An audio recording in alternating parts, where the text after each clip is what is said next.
live from the Xfinity Lounge. I'm Bet365 and Ashley Bo Wulf. Jamie Lynch here as the Eagles prepare to seek quick vengeance against the New York Giants after being embarrassed by them last, two Thursday nights ago, 34-17, and head into the bye 6-2 as everybody around the Eagles is talking about a player who's going to be inactive for this game. That's A.J. Brown. We will hear from E.J. Smith live from the link in a little bit. We're going to hear from Fran Duffy, who breaks down some of the things that the defense can do better in this rematch. Jamie, how are you feeling about the possibility of getting one back on Jackson Dart, Cam Scattaboo, and the lowly New York Giants? Gotta be nervous. I gotta be honest, a little nervous. I do think the Eagles win today. Ultimately, we'll get into all that. But the thought of going 0-2 versus the New York Giants and Jackson Dart is a slightly horrifying proposition because the Eagles are the better team. And I think last game it came down to Bo just like getting out physical. Yeah, they were out toughed in that game, no doubt. And that's a tough pill to swallow because the Eagles' offensive and defensive lines have been the ones that have inflicted the pain and the physicality over the past couple of years. So to see that was a little humbling. So a little bit nervous, but I do ultimately think the revenge game factor is real. They're at home. I know there's no AJ, but, DeVonta's kind of hit another level after last week. So hopefully they can keep it going. We'll see what happens. Feel good, but slightly nervous. On the defensive side of the ball, obviously the Eagles did not have Jalen Carter in that matchup 2 weeks ago, and they lost Quinyon Mitchell early on in that game, and so they get both of those guys back for this game. But they're going to be starting Keely Ringo on the outside, and Keely Ringo had a tough day in that game. We will see if they lean more into that base defense we saw last week with Nakobe Dean on the field and Jumble on the edge. Even though Brandon Graham is back, he will not be playing in this game. And on the other side of the ball, obviously, the big news is no A.J. Brown for the Eagles, and that has not been a good situation for the Eagles since 2022. Since he came to the Eagles, we have that graphic. I think they are 53-16 with 56-13 with A.J. Brown in the playoffs included since 2022. That's an .816 winning percentage. Without him, it's only 5 games, but they're 2-3. And if you were to dig into the numbers of just how the offense itself performs, the offense without A.J. Brown in those games and in other games when he's left with injury has been just putrid. And so it will be a very interesting test for the Eagles today if with DeVonta Smith and probably Jahan Dotson and maybe John Mechie and maybe a Darius Cooper, if they're able to move the ball on offense without a running game that has been with a running game that has been pretty disappointing so far. Yeah, I think this is an opportunity for Dotson. Had a pretty strong camp. People thought towards the end of the last year, he was getting on the same page with Hurts a little bit. Haven't heard anything from him this season, really at all. Granted, there isn't a plethora of passing game balls to go around. He had that big catch in week 1. Yeah, and people were like, all right, this is it. And that was it. Yeah. So this is an opportunity for Jahan Dotson today to go out there and show something. Am I counting on Darius Cooper or John Mechie to make an impact today? Not really. That's kind of the icing on the cake. Cooper didn't even start practicing until Thursday this week. So it's more Mechie in the 3 wide receiver sets. He's the cherry on top, right? If you get something from him, that's great. But Jahan Dotson has to step up today. And I think more likely it's leaning into 12 personnel and playing Goedert and probably Grant Calcaterra and hoping that Goedert can pick up. Somebody's got to pick up some slack here because DeVonta Smith is probably going to get bracketed and double covered, and unfortunately, with the way the Eagles' offense is right now, they have to pass to open up the run because they can't rely on the run to open up any sort of injured passing game. Let's take a look at those inactives for the Eagles. A.J. Brown, of course, is down. Adoree Jackson is down. That means that, as we said, Keely Ringo likely to start on the outside. Azeez Ojulari, which means that on the edge, the Eagles are entering this game with Jalix Hunt. And that's about it. Yeah. It's Jalix Hunt, it's Patrick Johnson, and Josh Uche. That's who they have. And so we probably are going to be expecting some Jahad Campbell on the edge in this game. And then Sam Howell and Cam Jurgens. And that's a big one, obviously, expecting that Brett Toth starts at center. Yeah, Drew Kendall is active, but hasn't really gotten any chances to play yet. The defensive edge is troublesome. Now, granted, when you come back from the bye, BG should be fully back. Hopefully, Nolan Smith is right there with him. But man, it's dire times right now. So maybe your boy Ojimo can get a couple looks. I don't know. Interesting. They got to do something. They're desperate. They just need bodies because Jalen Carter and Jordan Davis, their snap counts the past couple of weeks are wild. So these guys just all around, that whole entire defensive line needs some help and some reps. The minor good news here is that the Giants, their personnel is not such that they're going to be able to like spread out the Eagles and go 11 or even 4 wide receiver heavy. They're going to be leaning on heavy packages too because they're down most of their good receivers. So it's going to be kind of like heavy on that side of the ball, I think. But even saying that, the Giants were able to run the ball down the Eagles' throat in that game, which we will get to from Fran. So like I need to see the Eagles play with some tenacity on defense in this game. Yeah, you'd like to see the running game get stopped because of some physicality on the line. Zach Bond, Nakobe Dean probably need to have big days today versus Cam Scattaboo. I feel good with Quinyon and Cooper back there. Obviously, cornerback too is a pretty big concern. And you and the professor kind of made me a little nervous about old Drew Makuba the other day when you guys were talking. Yeah. So teams are targeting him. They're trying to take advantage of his rookiness.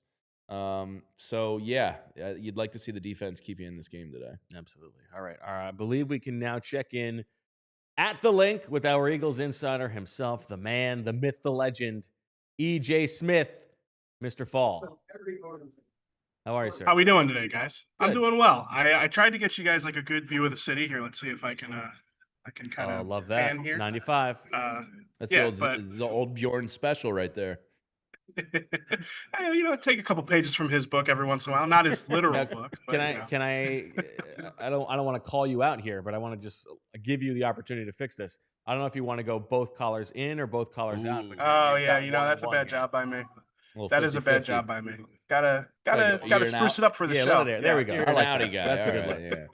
Thank you. See, that's a good co-host. You just gave me the assist right there. Yeah, I appreciate that. Fantastic. All right, let's have a media literacy conversation, EJ. Because why don't you give us what has happened on the AJ Brown front since we spoke on Friday? Over the past 48 hours plus.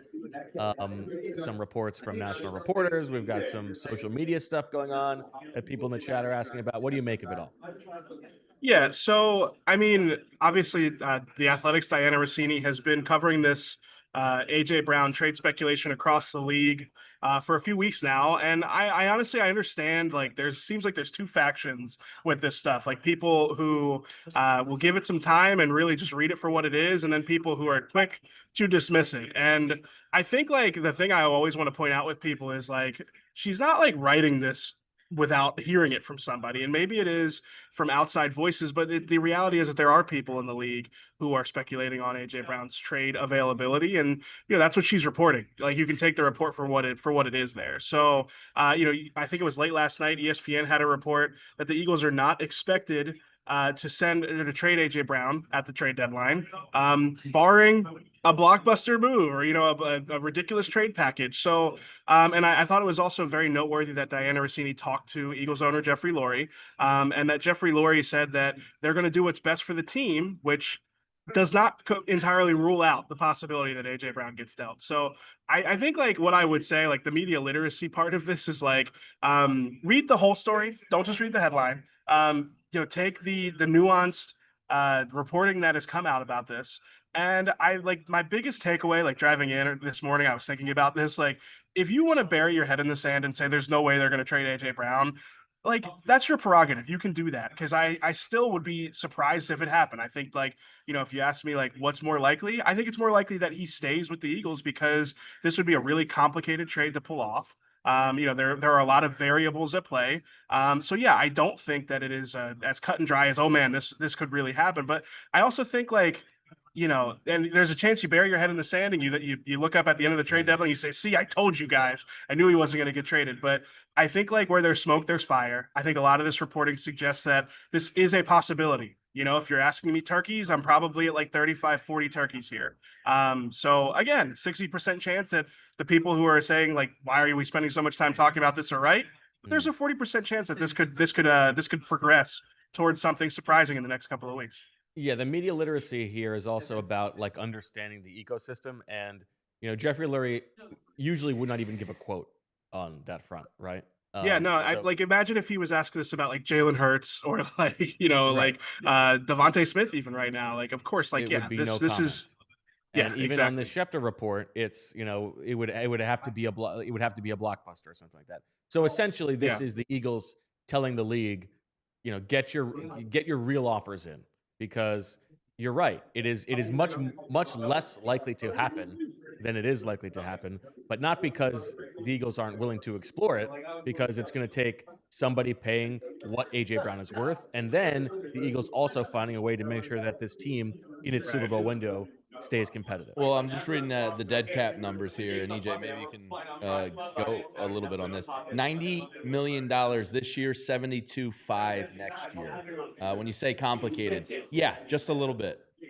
Yeah, no, I mean it is obviously extremely complicated. I do wonder like Howie Roseman understands the maneuverings on cap stuff like this more than we do. Sure. I wonder if there's like a way to restructure a contract and that's a genuine like wonder of mine. Is like, is there a way that like AJ can facilitate this? But there's also just the reality. Like we talked about the dead cap number with Carson Wentz too. And Yeah. teams across the NFL have moved players and taken the dead cap hit, especially because like the only way that you get to a point where you're trading AJ Brown is where you think that there's no path back, to figuring this out. Which means that you're taking that dead cap hit at some point in the next couple of years, and you could just get it out of the way theoretically. I know that's not like a weird way of phrasing it, but Of it course, is you like don't want the to take the reality. hit, but if you get the cost in return that makes it worthwhile, then you do it. Right. Yeah, exactly. So I understand people bring that up, but I don't think the salary cap is really the limiting factor in most things Howie Roseman does. So I think it's a little bit. I understand it. There's a lot of reasons why you wouldn't want to trade AJ Brown. We could go through a lot of them, but Absolutely. the reality is we are here, and I still think if you made me water gun to my kneecap here. Like, I still think AJ Brown is on the Eagles until the end of the season, and we revisit this conversation in the offseason. But again, like I am not dismissive of this anymore. And I think like that's the best way I can put it is like I don't think that being dismissive of it at this point is the right way to approach it for these next couple of weeks. Cool. All right, let's pivot away to the game today. In Well, which let the me just say Eagles- AJ Brown is here for the record. I know there was some speculation online that he wasn't here. I got a picture of him. I just posted it on social media of him and Quinyon Mitchell going through their little secret handshake there. So he is at the stadium. So, and by the way, you do buy the validity of the hamstring. This isn't a posturing move by him. Sure. Yeah. No, I don't think. Yeah, I think he's hurt. I even like watching it back. I remember Bo, you mentioned like it seemed like The way he he went powered down. down on Yeah. that last one. Yeah, it did seem like he maybe was hurt after that play. I take it I take him at his word. I don't think that there's any reason to believe that he wouldn't be playing because of all this stuff around him. I think he's genuinely probably hurt. So. But today's game is also an interesting test case here, because if you are flirting with the possibility of moving on without AJ Brown, we know that every time over the past 3 years they have been without AJ Brown, the offense has looked Yeah. terrible. And so in this game, a very interesting test for the DeVonta Smith-led offense, because the running game has not been able to get unstuck. What are you sort of expecting from a game plan standpoint here today, EJ? Yeah, I mean, it's going to have to run through DeVonta. And that is something that obviously they've tried it before, and I really don't know what to expect when it comes to like how this offense looks without AJ, because the sample size is small and it's daunting. They average about half the points when AJ Brown is out of the lineup. So I think it's going to have to be a lot of timing and rhythm throws to DeVonta Smith. That hasn't really been the strong suit of the Eagles offense. I mean, we saw it some against the Vikings, but that's not been a real cornerstone of the Eagles passing offense so far this year. So I think that's going to be a big part of it. And I do expect to see under center play action and under center runs, and probably having the offense run through that. I don't feel as convicted as I thought I would coming out of the week at the NovaCare complex. I thought you'd hear all about how this is the identity that they're going to lean into. I think it'll be interesting to see if there's any wrinkles or things that come off of that. But I still think when you look at what the Eagles offense at least has been able to do successfully, I think that the under center stuff is going to be big. And obviously we saw DeVonta have a big game last week out of those looks. So I think that that's going to be a big part of it. So, EJ, somebody's going to have to step up in the passing game today on the receiving end of things. I assume John Mechie is going to get the look in 3 wide receiver sets. Jahan Dotson has been very quiet this year, and then Darius Cooper is now active. Aside from Goddard getting involved more in the passing game, which one of those 3 do you think steps up today?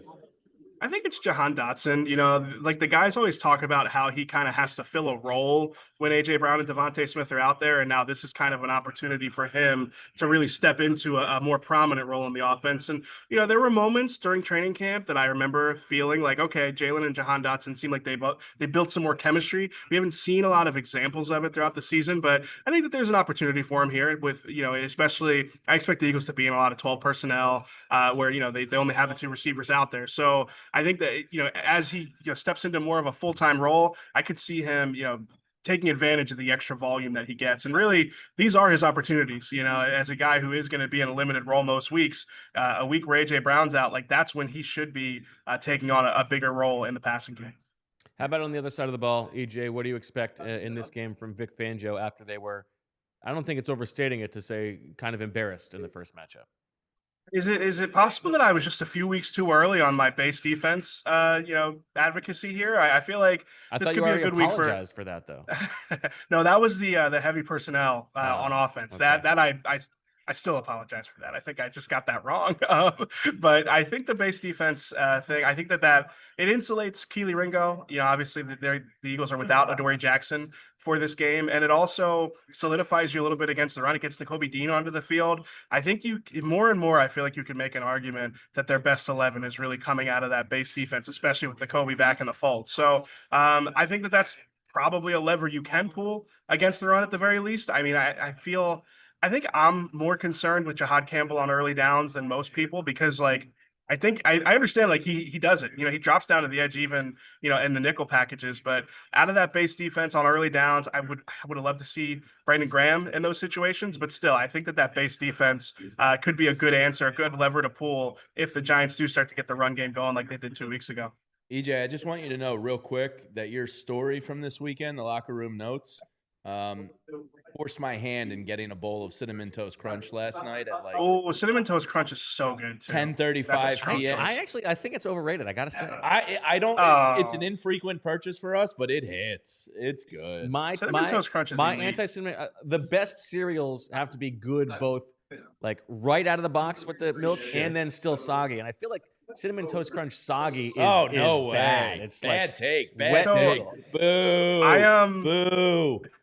I'm a dry cereal guy, actually. Apart. I don't know if that is a violation in your all view. All the time? All dry? Well, I'm lactose intolerant, so like. So am I, but I just deal with it. Even like ice cream is the thing that I make the exception for. I like a dry cereal, but really? Even when I was younger, and I didn't have this revelation about myself quite yet. I mean, the cinnamon sugar milk is like the best part of the whole thing. Yeah. You have the cinnamon. I'm not a big Toast milk crunch, guy, so I'm with you. Yeah. Yeah, give us a dry guy. Give us your top 3 dry cereals then. Okay, Cinnamon Toast Crunch, Frosted Flakes, and Reese's Puffs. Reese's Puffs, that's just a candy. Oh, man. Oh, well, I mean, listen. I'm not here to tell you it's not just a candy, but it's elite. It's amazing. And by the way, this comes from EJ's story on his locker room notes on Saturday. You should become a diehard to get all of his writing. It's awesome. But the quote from DeVonta Smith was about cereal and how he'll blank F word. Some cereal up. Yeah. And it made you inceptioned me. One of the great quotes of the season. Yeah. And I'm there eating late night cereal thanks to your piece on allphly.com and DeVonta. He said it was such a serious face too. Like we were like having like a fun conversation. We're laughing, and the second I said like you don't really seem like the type that would eat something like that, he was like, "I'll have some cereal up now." just a great quote. He's the best. All right, one quick question before we get your prediction, EJ. If Keely Ringo goes down, if they need a third corner on the outside, who do you think it's going to be? What do they do? My guess is Cooper DeJean moves out there, and it's Perry Nickerson or Mac McWilliams in the slot. Okay. I mean, like maybe Mac McWilliams behind the scenes is. I mean, probably not. He hasn't been up on game day, so it's hard to make an argument. Like maybe behind the scenes, he's made a push for that, backup outside cornerback job. But no, I think it's probably Cooper DeJean on the outside with Perry Nickerson inside. All right, give us that prediction for the game. Yeah, what do you got? Come on. I'm gonna go Eagles 28, Giants 17. I feel like they're gonna. I mean, because I'm going off of on paper advantages here, and I just feel like the Eagles should have the advantage, even without AJ Brown. I know the offense hasn't looked good without him here, but like realistically, if the Eagles play, even close to where we expect them to play. I think they should be able to win this one comfortably and go into the bye week, like having actually corrected course instead of going into the bye week having lost 3 of their last 4, including 2 against the Giants. I feel like this is just I think Fran put it really well when he said like this is a very big moment in the season for like the direction that you're headed in the trade deadline. I think that's exactly right. All right. Thank you, EJ. We will talk to you after the game. And of course, we'll be reading what you write on allphly.com. All right, guys. Talk soon. And with that, we take a quick break to hear from some sponsors. On the other side, Fran Duffy will break down what the Eagles did wrong on defense in the first matchup and what they can do better today. You know what time it is. It's the holiday season. Holiday steals are here at Ashley, which means it's the perfect time to get your home ready for the season and save big. From stunning dining sets for all your holiday feasts to super cozy sectionals, perfect for movie nights, we have everything you need to make this season magical. And the more you shop, the more you save, with up to 25% off store-wide, or take advantage of our special financing with 5 years no interest. Discover great deals in-store and online only at Ashley.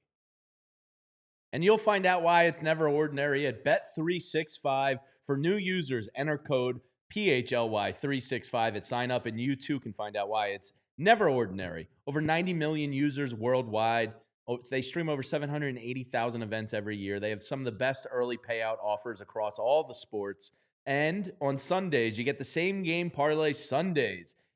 See for yourself why SGP Sundays are a lot of fun. Place qualifying parlay bets totaling $20 or more on Sunday's games, and you can get up to $25 back in bonus bets. Download the app and use code PHLY365 when you sign up. And whatever the moment, it's never ordinary at Bet365. New customers can now get $300 in bonus bets when you bet $5, win or lose. Sign up using the code PHLY365, deposit $10, and place a bet for $5 to get $300 in bonus bets if your bet wins or loses. Bonus bets can be used on spreads, totals, player props, futures, and more. And whatever the moment, it's never ordinary at Bet365. Must be 21 or older and physically located in PA. If you or someone you know has a gambling problem and wants help, call 1-800-GAMBLER. Holiday steals are here at Ashley. It's the perfect time to get your home ready for the season and save big. From stunning dining sets for all your holiday feasts to super cozy sectionals, perfect for movie nights. We have everything you need to make the season magical. And the more you shop, the more you save, with up to 25% off store-wide, or take advantage of their special financing with 5 years no interest. Discover great deals in-store and online only at Ashley. And with that, we get ready to send it to the cave, where Fran checks out all the film and tells you exactly what he sees. And this week, he's talking to us about the ways in which the Eagles defense struggled against Jackson Dart a couple weeks ago and what they can do better today. Eagles lose on the road to the New York Giants. A couple things stand out about the defense in that game. Really 2 things. 1, the inability to consistently pressure Jackson Dart, and then 2, the inability to finish tackles one-on-one in space. And I think that second point is one of the most important things to take away from that one, and really say that it needs to be corrected here for this game today at Lincoln Financial Field. You have got to be able to tackle these players in space for the Giants offense. Jackson Dart is a really wriggly quarterback out in the open field. Cam Scottaboo at running back, he's not a wiggly running back, but he's got that ability to run through you and force missed tackles. You look at Wan'Dale Robinson, he's shifty in space. Theo Johnson, he is a load to bring down at the tight end position. This is a group that you've got to be able to finish one-on-one as a tackler. The Eagles have had some issues with their tackling over the course in spurts this season. So let's take a look at a couple of the plays that stood out very early in the game. These were 2 of the first 11 plays on defense in this football game a couple weeks ago. And you're going to start down in the red zone, high leverage spot here for the Eagles. You got a pressure look. It's going to be man-to-man coverage on the back end, and you have Zach Bond serving as a hole player underneath. So he's got eyes on Jackson Dart. Now the pressure does not get home. Dart doesn't like what he sees from a coverage standpoint, and now he steps up, and now it's one-on-one. Zach Bond, one of the best linebackers in the NFL, going up against Jackson Dart. And Bond just doesn't make the tackle here in this spot. Now you have Dart waltzing into the end zone for a touchdown. That can't happen. Very next drive, you get to 3rd down, and you have a 4-by-1 set here from the New York Giants. And again, the Eagles are showing pressure. This time it is going to be a 5-man blitz, and you're going to have, again, straight man-to-man coverage on the back end. Drew Makuba is lined up in the slot against Wan'Dale Robinson, the Giants' leading receiver now, with Malik Neighbors out of the lineup. He was their leading receiver in that game a couple of Thursdays ago. Makuba one-on-one with Robinson. He's got his eyes on him. He gets out leveraged a little bit, working to the outside, and then Makuba, his eyes he cheats a little bit here, because once Jackson Dart breaks the pocket, now he's anticipating scramble, and you can see he's left Robinson wide open on the opposite side of the field. So now, as soon as Dart steps up in the pocket, he finds Robinson. All right, you give up the first down, that's fine. You can't miss this tackle. And Makuba missed a tackle like this against Justin Jefferson last week as well. Along the sideline, it turned into an explosive play. Here, Robinson converts this not just for a first down, but for a touchdown. Again, the Eagles defense, you've got to pressure Jackson Dart. When he is pressured, his numbers sink. So you've got to make sure that you heat him up, whether it's from a 4-man rush, whether it's from a blitz, simulated pressures with the linebackers coming from depth, and you're dropping those defensive ends, outside linebackers back in coverage. You got to pressure them, but then you have to finish. You can't give freebies to this offense. Force them to earn every single yard. If this defense can do that at a higher rate with Jalen Carter, Quinyon Mitchell, everybody healthy, you get those guys back out in the field, you feel better about their chances in this football game. So the other day I was over at AJ Brown's house, and he's like, "Come over, watch the game." Old Miss I'm not game. gonna play. I get there. I mean, the setup was a total mess. Lagging, buffering, switching between apps, trying to find the game. Claimed he was a big fan. It was like I was fan fished. Because if you call yourself a football fan, you gotta have Xfinity. It's the ultimate sports destination. You can find the best games and your favorite teams all in one place, and the way that you watch is next level. It's a perfect fan flex. You get all the action right in your living room. Plus, Xfinity's best picture and sound with enhanced 4K. So clear it feels like you're in the stadium. On top of that, real-time notifications and live stats right on your TV. It's the best seat in the house every time. Next game day, make sure that big fan isn't a big fail. Learn more at Xfinity.com. Xfinity, imagine that. Restrictions apply. Multi-view requires Xfinity 4K capable TV box. If your home needs a little TLC, and who are we kidding? Our homes always need a little TLC. Or you're dreaming up that next big vacation, maybe even to go on a birds away trip. Listen up. TrueMark Financial's HELOC Select just got even better. Rates just dropped, making it more affordable to put your own home's equity to work.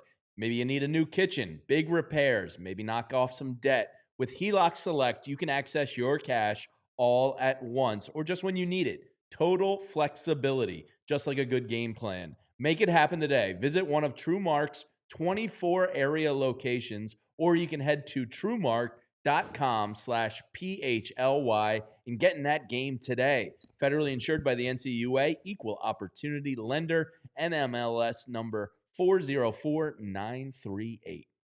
A couple super chats to get to here on the PHLY Eagles pregame show. Richard Fitzwell says, Whoa. should anyone care that AJ is deleting old tweets that praise Jalen? What do you think? Yes, you should absolutely care. Now, I've seen it going around online. Very petty. Like, what are we doing here? The only reason you're doing that is so that it gets noticed. This is the one thing. I mean, it is obviously petty and silly. I think this, if I was an athlete, I think this would be fun. Just to delete old tweets, just to get people to to talk about it. This would be fun. If it was out of like he's doing it, he's leaning into the bit of him wanting out. Yeah. This is funny to me. Okay. I like, the guy's sad he's not playing in this game. He's like, how can I stir the pot a little bit? I think this is funny. But yes, you should be concerned because this is headed for divorce at some point. There's no doubt in my mind. Travis says, I appreciated the birthday song on Friday, Bo. Go Birds. Beautifully sang as always. It was my pleasure, Travis. Happy birthday. Hope you had missed good... which. He requested that I sing happy birthday to him in an accent. Oh, was this the Marilyn Monroe It one? was. Yeah. Okay, I was in and out of the show on Friday. Yeah. Got a real breathy. Okay, yeah. Good stuff. Real raspy. How do you feel about Jackson Dart, Jamie, as the Eagles prepare to play him for the second time? As a person or a player? We can see that graphic of the two of them together. No, as a player. I think, unfortunately, as a player, he's got a little bit of the juice. He's not one of these guys that I think sucks. Could he be catching the league by No, surprise? he darts, so he blows. He blows darts. He's a little bit of a gamer. Like, he's got some mobility to him. He's got a couple of the throws you want to see at this I level. liked him more than Knicks for sure. Coming out or No, having watched them back-to-back weeks. Yeah, probably. Yeah, I tend to agree with you. It's hard. I always try to take 4 or 5 game sample sizes with a grain of salt. But he does have some of the tools. Yeah, Sam Howell once upon a time we liked him. As a person, I wish him the worst. Like, he just looks terrible. His vibes are off. I hate the Giants, so he's just another in line of people to root against. So, yeah. All right, let's get to our Bet365 best bets. Jamie, you've got our PHLY parlay and the ones that you've got your eye on. Yeah, so the PHLY Eagles same game parlay that's up on Bet365 right now should be a somewhat obtainable one here because I put this in with Bet3. Oh, yeah, I like that. I put this in before the A.J. Brown news. Okay. So I was leaning on DeVonta again. So we're going money line for the Birds. Jalen Hurts, 2 passing touchdowns. DeVonta Smith, 70-plus receiving yards. A little plus 350 on that. I like that. Yeah, it's not bad. Just wanted to see the ball go through the hoop a little bit. Sometimes you need those. And then for me today, I'm going all plus money. I didn't. Okay. I'm fighting upstream today. Okay. Because this game is unpredictable a little bit. So I'm going Saquon Barkley first touchdown scorer, almost 4-1 on this. A little plus 375. I think if they get close, Nick Sirianni's going to want Saquon feeling good a little I like that. against his old team. So I like those odds there. Then I'm going DeVonta Smith over 80 receiving yards. This was the one. 70 was negative money. Okay. 80 was plus money. So plus 110 there. Oh, Jalen bomb. And then I'm feeling the Jalen bomb to DeVonta today. I think you're going to get a little 2-for-1er here because it was their last game. They just missed it. And I hope that last week kind of got them more in sync with one another. So if that opportunity is there today, I don't think Jalen and DeVonta are going to One thing I'm very curious about in this game is do the Eagles try to make Saquon Barkley a factor as a receiver? Because without A.J. Brown and knowing that they have an underwhelming group of receivers outside of DeVonta Smith and knowing that the running game has not been going, you got to figure this is one of your best players. Let's find a way to give him the ball. I didn't pull the trigger on making that bet because we just haven't seen it other than that one game this season when Jalen had the call. But I would really like to see them do that in this game. As for my best bets, you see them there, all minus 110, just 3 straight down the middle bets. I'm going Dallas Goedert over 50 receiving yards, which I don't feel great about. But if it's not going to be if it's not today, DeVonta, when's it's it got to gonna be be? him. Yeah. And then I think that this is going to be a Jalen Hurts game, and so I'm going both. Jalen Hurts over 205.5 passing yards and over 31.5 rushing yards. I feel like the ball is going to be in Jalen Hurts' hand for the Eagles today. Yeah, the rushing yards with Hurts is...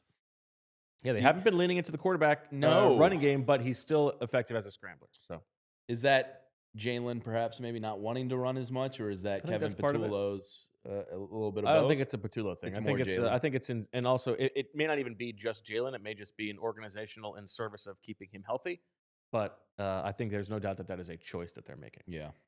All right, let's get to our predictions before we get going here as the Eagles prepare. And Kelly Green today, undefeated in the Kelly Greens. 4-0 in the Kelly Greens so far. I think they're going to be 5-0. By the way, can we just go to this freaking uniform full time? The stadium looks better.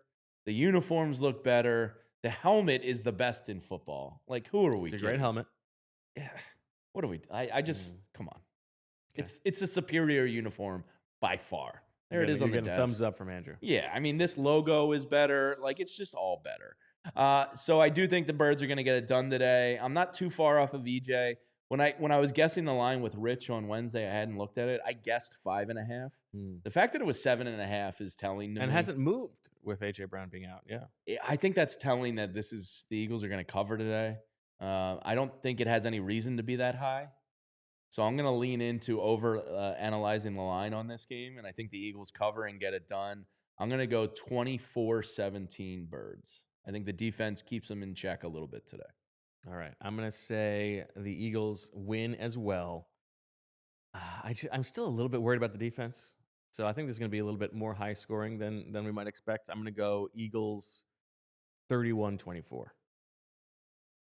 So that's right on the number. You're missing by the hook. Yeah. So you say Giants cover and lose. All right.